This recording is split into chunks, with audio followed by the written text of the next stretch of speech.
Imagine being starved and neglected for 8 months without pay, but expected to work in full capacity. That's quite worrying, right?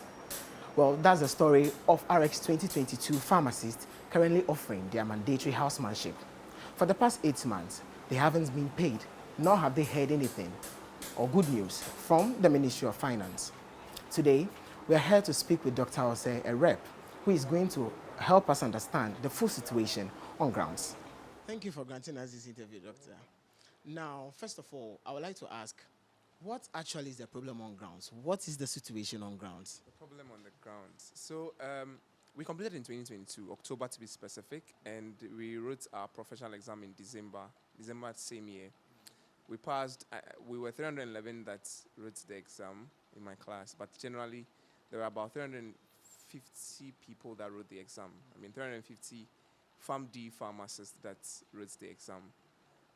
Some people didn't pass, obviously, because the exams are not that easy. But in January, we registered as pharmacists and we're supposed to start our housemanship. Housemanship is kind of the national service for pharmacists and medical doctors. Right, so we were supposed to start in January, but because of the economic conditions of the country at then, we couldn't start because the finance ministry said there was no money, and so they couldn't give us clearance. So we had to wait for some time. Later in the year, around June, that's when we got the decision to start awaiting financial clearance. So we started on July, to be specific, July 3rd. That's when we were posted to our hospitals to start. And we've been working from that time, expecting and hoping that our clearances would have come by now, so that I know Ghana doesn't have money because of economic conditions. However, we know that, so the government is going to pay because we have clearance, we've gone through biometrics, we've done the registration, we're on payroll. So that anytime government gets money, we are paid. But it's been 8 months of working 40 hours a week.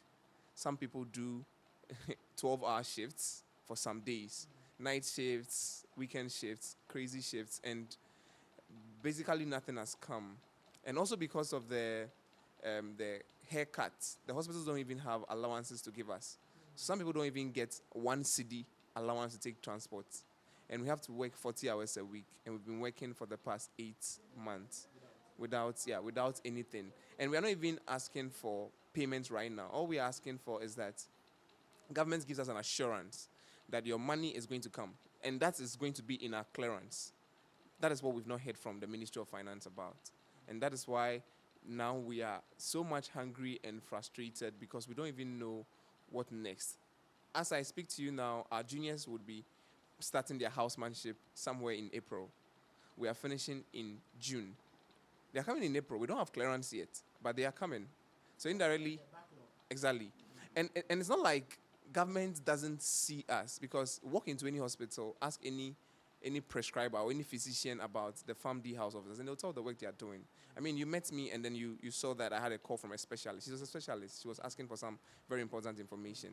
And it's so frustrating sometimes when you're at work and you have to go for ward rounds and you're not getting paid and you're hungry. In fact, you have rent to pay, you have a lot of things to pay for. People are getting notifications that they are owing student loan, and it's been 2 years after graduation. They're supposed to start paying, and you have not started, and they are telling you if you don't start paying, the interest is going to increase. But the money that is even coming, it's not like there's going to be interest on it. And we are not even sure that government is going to pay because we don't have any concrete document to that effect. Yeah, so that's the background. So, in all this, have you heard anything from the Pharmacy Council, the Ministry of Finance? Okay, so from Pharmacy Council posted us. So Pharmacy Council processed our names to Ministry of Health because the Pharmacy Council is a council under the Ministry of Health. However, the Ministry of Health has, in conversation, we've heard that they've submitted our names to the Ministry of Finance. And we have a society that actually advocates for us. That's the Pharmaceutical Society of Ghana. They have been advocating, and as it stands now, they are still advocating at Ministry of Finance. But the issue is that we had positive response that we were going to get our clearance latest by 1st March, that is tomorrow. The reason we are agitated now is because we're calm, but we just heard that, 2 weeks ago, leadership was changed. And the new minister coming has no idea about what has happened, and he's now coming to office. He's currently even on a tour. We have no idea when he's coming back to the ministry, and our housemanship is ending. We just want someone to talk to us, tell us that, oh, don't worry, we feel you, we've heard you, we know you are hungry, we are going to attend to you, or your clearance are on the way. Just some sort of assurances, so that if the clearance comes and it takes even 4 to 5 months for them to pay us, we understand, because now we have an official document that shows that we are part of the system. Yeah. Now, how has this prolonged delay or prolonged payment affected your well-being? Or I know this is quite harsh because I think currently the national service personnel are also facing similar challenge where they've not been paid for the past 4 months. How has this affected your general well-being? You know, something about this whole non-assurances is that there are some of us, about 8 to 10 of us, have lost their parents within this period. So think about it. If you were the elder son or daughter and you've lost your parents, your younger siblings are looking onto you. And now, for God's sake, you're a doctor now. You shouldn't go begging for funds. So your siblings are expecting that, oh, something small will come. That means that you need to do double shifts, because you go to the hospital at 8, some close at 8, some close at 4, some close at 2. And then because you need to survive, you need to pay for rent, you need to pay for transport every day to work, you need to pay for utilities, you need to eat. Think about all that. If you are staying in Accra, I live at UPSA and I go to Mamprobi, that's where I work. And so I spend about 26 cedis every day on transport. Now, if I work 5 days in a week, that is 26 times 5, that's 130 cedis. So for a month, that is 260 times, that's, 520. 520 Ghana is just on transport. I need to pay utilities. I need to eat. So even if I'm spending data, even if I'm spending 1,000 to 1,500 in a month on all other things, then it means that where do I get the money from? And so I have to do locum. Like you found me here today, I have to work extra hours. And so I leave home like 6 a.m. and I get home like 11 p.m. because I have to leave home early so that I get to work before 8. I'll go for ward rounds at 8, so I need to prepare for ward rounds. So this stress, think about it. You sleep at 11, you wake up at 5 because you have to go to work at 6, and you're not getting paid. That's like we're getting up from bed and like you're so tired already. You don't have the energy to go, but you need to still show up. You need to go to the ward and counsel the patient who is not being compliant on their medicines, on the diabetic patient who doesn't even understand what diabetes is, on the hypertensive patient who has come back with a heart failure. So these are the challenges we face every day, and it's daunting. The task is enormously daunting. You just sometimes get broken. There have been days when I just feel like I should go into a bush and just go and shout and come back because it's terrible. Now, are there no loans avenue, financial support from the family or something in this whole thing? So some of us, luckily, we still have families that support. And so sometimes it cushions us. But as I mentioned, some people have lost their parents. Some people are on we're on student loans. So think about it. The loans will come with interest. And so if the money that I'm going to get in future, which was actually supposed to be backdated, the amount will not consider the current economic crisis. And so if I go for a loan now, how do I pay for the loan tomorrow? Apart from that, there are other things that people have to do. So if I'm going for loan, how much loan am I going for? For how long? At least even if I have clearance and I know that, government will pay in about 4 months. I know that this loan that I'm going for, this is when I'm going to pay. But I don't even know when clearance is going to come. There's no timeline. Nobody has told us, give us up to May or give us up to April. We have no idea.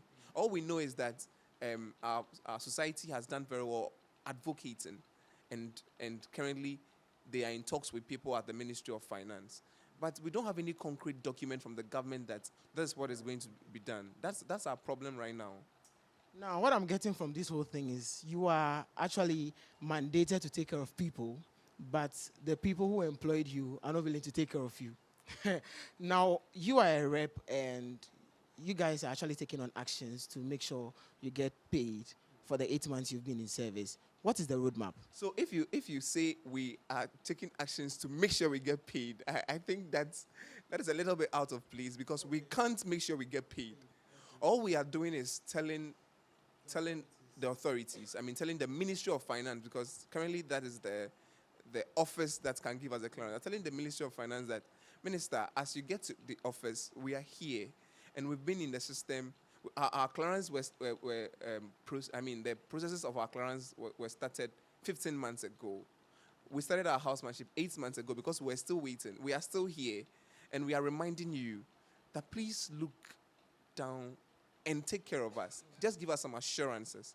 So wherever the minister is, he's going on a tour, and we cannot find him on any of his tours because I don't think there's a place where he would meet all of us. But we want to use this opportunity to get to him and tell him that, Honorable, we are still here, and we just need you to give us assurances.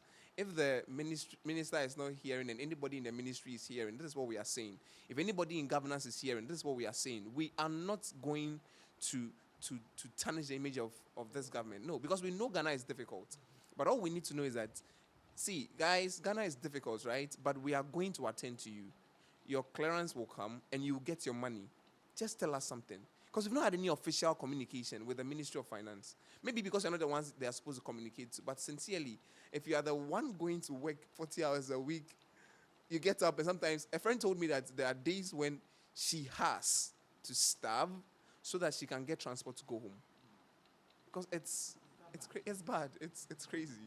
It's very crazy. So what's the roadmap? Are you writing, specifically going to write to the ministry or the pharmacy council, through the pharmacy council or something, just to get yourself clear? So the roadmap. I mentioned that the Pharmacy Council processed our names, Ministry of Health.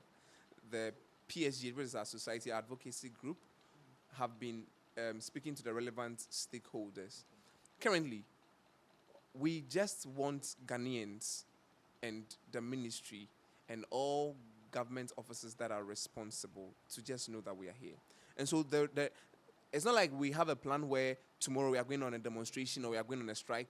We believe that strike is not an action we should take. If we strike, who suffers? Our patients. I can attest to the fact that since we started our housemanship this year, my hospital is the first time they're having pharmacy house officers.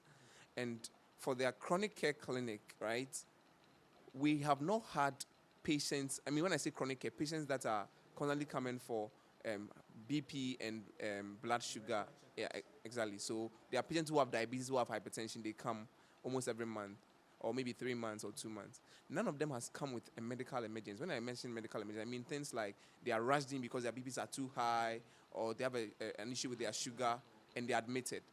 I was even discussing just yesterday, those people that are rushed in are not passing through our clinic because we spend time explaining to them their condition, what they need to take, what they need to do, what they don't have to do, so that their conditions are well managed. And so we don't have plans of striking. No, it's not part of our plans. And we don't have plans of demonstrating to tarnish the image of the government. No, all we want to do is to make Ghana hear us, to make the ministry hear us, to make them remember that we are still here and we are starving and we are depressed and we are thirsty and we are famished.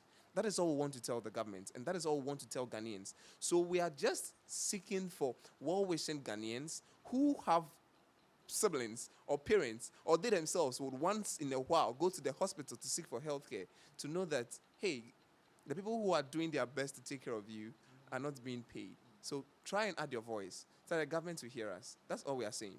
So what happens if everything we are saying here, the government refuses to listen to you and ask Ghanaians who are going to cry on your behalf as well? Well, I am an optimist. I also believe that the government is not so insensitive.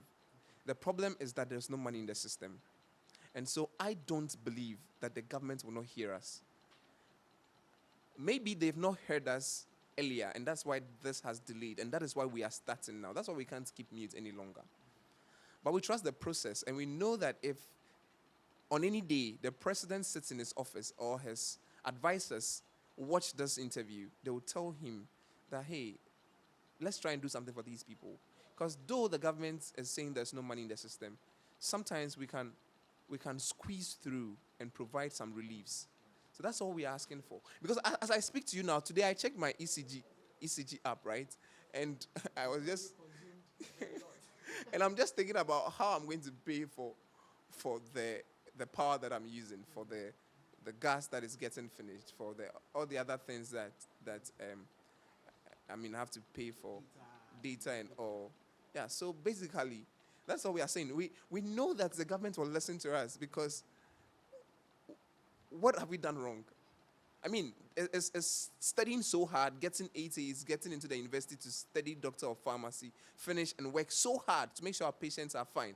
Is that a crime in this country? No, I don't think it's a crime. And so we've not done anything wrong that would prevent the government from hearing us. But all we are saying is that, Mr. President, Honorable Minister, Deputy Ministers, we are here. Please, when you sit down, think about us. Consider us in your plans. That's all we are saying. I want you to officially send a message out there to your mates and also your final plea to the government. RX22, I mean, I've come to you once again, and all I'm asking is that we keep doing the best that we do for our patients, because whether the government pays us or not, our patients need us. And as we always say, we are friends of the human race, so no matter what, we'll continue to be friends of the human race. But we'll keep telling the Ghanaian populace that we are here, and we are starving, and we are depressed, and sometimes we are tired. And so they should add their voices. They should just know that we are here. They should keep making the noise. Join us in proclaiming to the government that we are still here and we've not been paid for the past 8 months. Yeah. Thank you so much. I've been hanging out with Dr. Osei, and he's one of the reps for the PharmaD RX22 students. I don't know. The terms are very confusing. Yeah, that's RX, the RX22 batch, but we are basically not students because we are pharmacists. Yeah, you're pharmacists now. So thank you so much for watching. Bye.